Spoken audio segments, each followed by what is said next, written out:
নমস্কার বন্ধুরা, স্পাউ স্টোরিজের আরেকটি নতুন ব্লগে আপনাদের সবাইকে স্বাগত জানাই।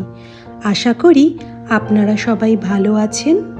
এখন বাজে সকাল 7:30। ঘুম থেকে উঠে স্নান করে রেডি হয়ে গেছি ঘুরতে যাব বলে। গুড মর্নিং সবাইকে। এখন যাচ্ছি এখান থেকে কিষেনগড়ে, আর আমাদের সাথে রয়েছে हाय गाइस, यहाँ दीदी और भैया मेरे साथ है और मैं इनको किशनगढ़ लेके जा रहा हूँ घुमाने। डंपिंग यार्ड जो है वाइट कश्मीर का, उसको राजस्थान का जो स्विट्जरलैंड बोलते हैं, वहाँ लेके जा रहा हूँ इनको और आपको भी दिखाते हैं। बने रहिए दीदी के साथ। চলুন ওখানে গিয়ে দেখা হচ্ছে, আর যেতে যেতে রাস্তাটা শেয়ার করছি। টাটা। শুনলেনই তো, আমরা যাচ্ছি ডাম্পিং ইয়ার্ডসে, যেটাকে বলে রাজস্থানের কাশ্মীর। এই জায়গাটার বারে অনেক কিছু বলবো। তার আগে বলি, আজকে সকাল 7:30টার সময় রেডি হয়ে বসে রয়েছি গাড়ি আসবে বলে। তারপরে ফোন করাতে উনি বললেন যে আসতে লেট হবে, প্রায় 1 ঘন্টার কাছাকাছি। আপনারা ততক্ষণ ব্রেকফাস্ট করে নিন। ব্যাস, ব্রেকফাস্ট করে রেডি। এখন ওয়েট করছিলাম গাড়ির। তো গাড়ি যখন এলো বলল যে ওনার নাকি যেতে 1 ঘন্টা সময় লাগবে। আমরা বললাম ঠিক আছে, কোনো ব্যাপার না, ঘুরতেই তো এসছি।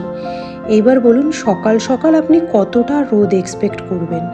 এখন দেখছেন, এখন বাজে প্রায় 9টা, আর রোদ দেখুন কীরকম চারদিকে। জানি না ওখানে গিয়ে কি হবে, আর দেখা যাক। জায়গাটার বারে অনেক কিছু শুনেছি। এই দেখুন, আমরা কিন্তু গেটে চলে এসেছি প্রায়।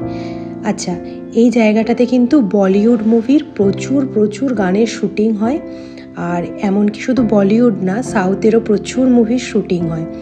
এই জায়গাটা খুবই সুন্দর। অনেক দিন ধরেই আমি ইনস্টাগ্রামে দেখছিলাম। তো যখন প্ল্যান হলো যে আমরা যাব ঘুরতে রাজস্থান, আর এই জায়গাটা আজমেরের থেকে ভীষণ কাছে, তো তখন আর লোভ সামলে রাখতে পারলাম না। একদম যেমন দেখা তেমন কাজ, রেডি হয়ে রিসার্চ করে একেবারে চলে এসেছি। আর এই দেখুন কি সুন্দর চারদিকটা। ডাম্পিং ইয়ার্ডসের আশেপাশে প্রচুর মার্বেল কোম্পানি রয়েছে। এবার এই মার্বেল কোম্পানিগুলো থেকে যখন মার্বেল কাটা হয় তখন তার ডাস্ট বেরোয় প্রচুর। এই ডাস্টগুলোকে ডাম্প করবে কোথায়? তখন ওনারা এই জায়গাটা বেছে নেন ডাম্প করবেন বলে। এইটা 322 বিঘার উপরে রয়েছে জায়গাটা। এখানে যত মার্বেল কাটার পরে যে ডাস্টগুলো বেরোয় এখানে এনে ডাম্প করা হয়। এই জন্য এই জায়গাটার নাম দেওয়া হয়েছে ডাম্পিং ইয়ার্ডস। এই জায়গাটা ওপেন হয় সকাল 9টা থেকে সন্ধে 6টা অবধি, আর এটা পুরো ফ্রি এন্ট্রি, কোনো টাকা লাগে না, এখানে কোনো চার্জ নেই। শুধু হচ্ছে আপনি যখন এই মার্বেল ইন্ডাস্ট্রির এরিয়াতে যখন ঢুকবেন তখন আপনার গাড়িতে একটা পারমিশন নিতে হয়। সেটা ড্রাইভারও নিতে পারে, আর সেটা আপনারাও নিতে পারেন। কিন্তু ড্রাইভার সবসময় জিজ্ঞাসা করে যে আপনারা যারা এসেছেন তাদের আধার কার্ড আছে কিনা। আধার কার্ড ক্যারি করতে হয়, যদি লাগে তখন ওনারা নেয়, কিন্তু কোনো চার্জ নেই এখানটার। এমনকি পারমিশনের জন্য কোনো চার্জ দিতে হয় না। আজমের থেকে ডাম্পিং ইয়ার্ডসে যদি আপনি প্রাইভেট গাড়িতে আসেন, সেই ক্ষেত্রে আপনার 1000 রুপিস চার্জ করবে, এবং সেটা আপনাকে নেগোসিয়েশন করতে হবে। আমাদের যেহেতু অনেকে অনেক রকম দাম বলেছিল, কেউ 1500, কেউ 1700, তো বার্গেনিং করতে করতে আমরা এটা পেয়েছি। এবং আমরা যেহেতু আরও 1-2 জায়গায় যাব, সেহেতু উনি একটা আমাদেরকে লামসাম অ্যামাউন্ট বলে দিয়েছিলেন যে এইটার জন্য এত পড়বে, ওটার জন্য এত পড়বে। তো সেইভাবেই আপনাদেরকে আমি জানালাম। প্রচুর রোদ, ভীষণ গরম, এত ঘাম হচ্ছে, দাঁড়ানো যাচ্ছে না। আর যতটা পেরেছি ফটো ভিডিও নিয়েছি, রিলস বানিয়েছি, বাকিটা দেখা যাক ব্লগে। যতটা পেরেছি আমি করেছি, আর পারছি না এখানে 1 মিনিটও দাঁড়াতে।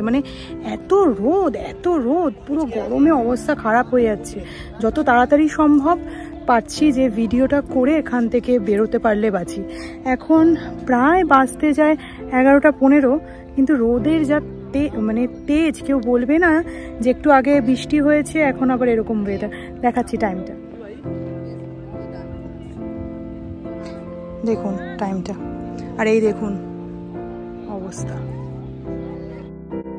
একটা সুন্দর ভিডিও বা রিলসের জন্য কতটা কষ্ট করতে হয় সেটা আমি এইবার হাড়ে হাড়ে টের পেয়েছি।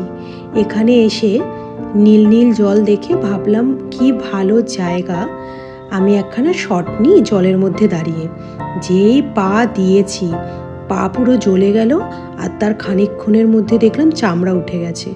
খুব ব্যথা হচ্ছে, কিন্তু কিছু করার নেই। সেই অবস্থাতেও ফটো, ভিডিও, রিলস সব করেছি, ব্লগ বানিয়েছি, কারণ আমার কাছে এছাড়ার উপায় ছিল না। বারবার তো আর আসতে পারবো না, তাই একটুখানি এখানে জিরিয়ে নেব বলেই এদিকে এসছি। আর এই দেখুন, এই জায়গাটা যেটা দেখছেন, এটা গোটা 20 দিনে তৈরি হয়েছে। এখনও কাজ রয়েছে, পুরোটা কমপ্লিট হতে নভেম্বর পুরো লেগে যাবে। ডিসেম্বর থেকে এখানে যে কটা ফুড স্টল রয়েছে সব ওপেন হয়ে যাবে। আমাদের দুটির মধ্যে এমন মিল কি বলি। আমি তো জলে পা দিয়েছিলাম বলে আমার চামড়া উঠে গেছে, সে আবার নতুন জুতো পরে এসছে, তার আবার নাকি পা কেটে গেছে। কি সমস্যা বলুন। যাই হোক, এত ঘোরাঘুরি করার পরে পেয়েছে তো খুব জোর খিদে, তো চারদিকটা ঘুরে দেখছি কি পাওয়া যায়। ও মা, জানেন তো চারদিকটা ঘুরে একটু অবাকই হয়েছি। বলছে এখানে নাকি ননভেজ কিছু পাওয়া যায় না, সব ভেজ। আমার মাথায় তো বাজ, কারণ আমি তো পিওর বাঙালি, আর আমি তো ননভেজ ছাড়া খাই না কিছু। তো কি করব, অগত্যা কোনো উপায় নেই। পেটের জ্বালা মেটাতে এখান থেকে একটা মার্গেরিটা পিৎজা অর্ডার করেছি। এখানের এই স্যান্টোরিনির পিৎজা নাকি খুব ভালো, তো দামও প্রচুর। সব কিছুর, জলের বোতলের দামই নিয়েছে এখানে 30 টাকা। তো সব কিছুরই দাম এখানে একটু বেশি, কিন্তু জিনিসগুলো খুবই ভালো। আর ওনারা বললেন এখন বাইরে বসার এরকম খোলা ইয়েতেই জায়গা রয়েছে। এরপরে ওনারা ওপরে সিটিং অ্যারেঞ্জমেন্ট করছেন, যেগুলো ফুলি এয়ার কন্ডিশন থাকবে। তো এটা পুরোটাই কমপ্লিট হতে ডিসেম্বর হয়ে যাবে। ডিসেম্বর থেকে সব খুলে যাবে। 20 দিনের মধ্যে এত সুন্দর একটা জায়গা ওনারা বানিয়েছেন দেখুন। আর এখানে পাশে অনেকগুলো নতুন নতুন দোকানের ইনোগ্রেশনও হচ্ছেন। তাদের যে মেম্বার ফ্যামিলি তারা আসছেন। বেশ আমরা বসে বসে দেখছি আর গল্প করছিলাম। আপনাদেরকে এইমাত্র বলছিলাম না, রেস্টুরেন্টের কাজ চলছে। এই দেখুন, কোথাও ফার্নিচার রাখা চলছে, কোথাও হয়তো এসির কানেকশন ফিট করছে। যাই হোক, আমাদের অর্ডার চলে এসেছে, অর্ডার নিতে গেছি। আমি চোখের সামনে দেখতে পাচ্ছি নিজের গায়ের মধ্যে ট্যান পড়েছে, কিন্তু কিছু করতে পারছি না। এত গরমে, এত রোদে কী যে হাল সে শুধু আমরাই জানি। অ্যাকচুয়ালি মার্বেলের ওপরে না গরমটা আরও বেশি লাগে। আর যেহেতু এই ডাস্টগুলো বসে বসে বসে বসে পুরো একেবারে শক্ত হয়ে গেছে, সেহেতু রোদের তাপটা ওর মধ্যে যেন আরও বেশি আসছে, আর সেগুলো রিফ্লেক্ট হচ্ছে আমাদের শরীরে। প্রচুর ট্যান পড়েছে দুজনেরই। যাই হোক, তাড়াতাড়ি করে ভাবছি খেয়ে দিয়ে নিয়ে হোটেলে গিয়ে একটুক্ষণ রেস্ট নিয়ে নিজেদের এই ট্যান দূর করা যাবে। পিৎজার টেস্ট আর পিৎজার কোয়ালিটি দুটোই খুব ভালো ছিল। তো এবার আমরা কোনো রকম খেয়ে দিয়ে হোটেলের দিকে রওনা দেব। তো আজকের ব্লগটা এখানেই শেষ করছি। ব্লগটা কেমন লাগলো জানাবেন। ভালো লাগলে একটা লাইক, শেয়ার, কমেন্ট করে দেবেন। আর আপনারা যদি আমার চ্যানেলে নতুন হন আর চ্যানেলটিকে যদি এখনও সাবস্ক্রাইব করে না থাকেন, দয়া করে চ্যানেলটিকে সাবস্ক্রাইব করে দেবেন। দেখা হচ্ছে খুব শিগগিরই নতুন একটা ব্লগে।